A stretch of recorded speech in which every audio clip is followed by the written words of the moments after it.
Crispy egg paratha बहुत ही मज़े का ये बनने वाला है जनाब। आज मैं बना रही हूँ और रेसिपी आपके साथ शेयर कर रही हूँ। बहुत ही मज़े का बनेगा, आप लोग ज़रूर ट्राई कीजिएगा और मुझे कमेंट्स के ज़रिए बताइएगा कि कैसा लगा आपको ये पराठा। बिस्मिल्लाहिर्रहमानिर्रहीम, अस्सलाम वालेकुम। कैसे हैं जी आप सब? आई होप सब ठीक ठाक होंगे, खुश होंगे और अल्लाह ताला आप सबको, हम सबको ईमान और सेहत वाली, आफ़ियत वाली ज़िंदगी अता फ़रमाए। और जनाब, चैनल को अगर आपने सब्सक्राइब नहीं किया तो प्लीज़ पहले चैनल को सब्सक्राइब कीजिए, वीडियो पसंद आए तो लाइक कीजिए और अपने दोस्तों और अजीज़ों में शेयर करें। आपकी सपोर्ट का, आपकी मोहब्बत और एहसास का बेहद शुक्रिया। और मेरी रेसिपीज़ इंशाल्लाह ताला सिंपल, बहुत ही आसान होती हैं। आप लोग इस तरीके से बनाएं तो आपको बहुत ही हेल्प मिलेगी। और दूसरी ये मेरी कोशिश होती है कि मैं हेल्दी चीज़ बनाऊं। और घर वाला चक्की वाला आटा जो है वो मैं यूज़ कर रही हूँ। तो यहाँ पर मैंने सबसे पहले एक प्याज ले लिया है और इसको मैंने तवे पे और हल्का सा ऑयल डाल के फ्राई किया है। इसके बाद यहाँ पर मैंने टमाटर, शिमला मिर्च और धनिया काट के रख लिया है। सब चीज़ों को मिक्स किया है, नमक, मिर्च और काली मिर्च, ज़ीरा, सूखा धनिया, सब चीज़ें मिला के मिक्स किए हैं और 3 अंडे शामिल करके इनको अच्छी तरह से मिक्स कर लिया है। आटा सिंपल तरीके से गूंदा है, नमक डाल के सिर्फ गूंद के रख लिया है। और अब इसके बाद रोटी बेल के मैंने इसको ऑयल लगाया, ऊपर आटा डस्ट किया और इस तरह से रोल करके अच्छा सा पेड़ा बना लिया।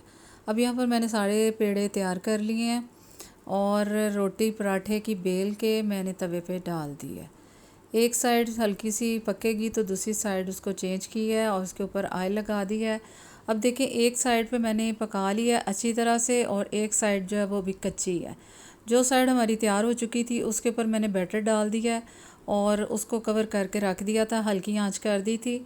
तो इससे अंडा जो है वो हल्का सा हमारा पक जाएगा। देखें, तवे से जब मैंने पलटा है तो वो बिल्कुल भी इधर उधर नहीं फैला, क्योंकि अंडा जो है वो उतनी देर में हमारा काफ़ी हद तक ठहर गया था, पक चुका था। अब इसको मैंने हल्का सा ऑयल लगाया है और दोनों तरफ से पका के तो पराठा हमारा तैयार हो गया है। मैंने नीचे उतार लिया है और उसको मैंने केचप और मायोनीज़ लगा के रोल किया है और माशाल्लाह से ज़बरदस्त हमारा पराठा तैयार हो गया। बहुत ही क्रिस्पी बनेगा इंशाल्लाह ताला, बहुत ही मज़े का बनेगा। और यहाँ पर देखें, दूसरा पराठा फिर मैं आपको दिखा रही हूँ कि मैंने उसी तरह से बनाया है, घी लगाया है, कवर करके। आप जब भी पकाएंगे तो आपका पराठा जो है उसके ऊपर जो अंडा आप डालेंगे वो बिल्कुल इधर उधर नहीं फैलेगा, वो हल्का हल्का पक जाएगा और पराठे के साथ चिपक जाएगा।